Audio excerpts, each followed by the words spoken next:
Hello everyone, and welcome to the top 10 things to avoid in the trenches. Number 10. The water. Drinking water used to be transported to the trenches in petrol cans, and in order to kill any bacteria the water may have been carrying, the soldiers used to fill it with chemicals such as chlorine. This may sound like a good idea at first, until you try it for yourself. Those who were new to the water wouldn't have been used to the chlorine, and therefore would get terrible diarrhea and vomiting. Number 9. The toilets. That last fact may have left you needing the toilet, but not so fast. Going to the toilet in the early morning was highly dangerous for the soldiers, as the enemy would have known that that's when they needed it most, so therefore would fire a few shells at it. Not only were they overflowing and disgusting, but in order to even go there, you'd be putting your life at risk. Number 8. The rain. Rain and flooding used to attract frogs, lice and rats, which were not very pleasant things to wake up to in the morning. One pair of rats could produce 800 offspring in a year, meaning the trenches were full of them. As well as this, the rain would cause the floor to become muddy and boggy, which led on to things like trench foot and other diseases that we'll get onto later.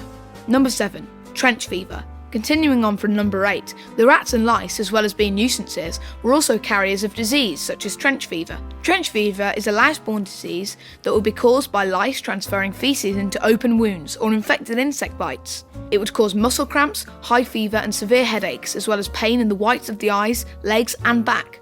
This would often last for days on end, and since there was no real cure at the time, they would just have to deal with it.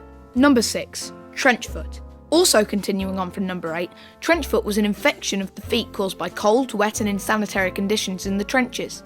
The feet would gradually go numb and the skin would usually go red or blue. If not treated, it could turn gangrenous, resulting in amputation or death. This affected 75,000 British soldiers and 2,000 American soldiers. Might not be as honourable as dying in battle, but definitely more slow and painful. Number 5. The food. Food was presented in cans of bully beef, or corned beef as it's known today, bread and biscuits, but in 1916 there was a flour shortage, which meant bread had to be made from dried ground turnips, and pea soup was served with lumps of horse meat. Number 4. Barbed wire. The worst job for the soldiers was erecting the barbed wire, as this not only created the risk of getting caught in it, but if the soldiers were to even make the slightest of sounds, then they would usually wake up the enemy and most likely get shot. As well as this, when going out at night, the soldiers would have to be very careful about where they trod, as getting caught in the wire would result in a slow and painful death, in which all their flesh would be ripped from their bones. Number 3. Shell shock. Known today as PTSD, shell shock wasn't just something that occurred after the war, but also in the trenches. After long periods of no action, soldiers would become very uncomfortable. This was brought on by the sudden stop in conflict or the absent sound of gunfire.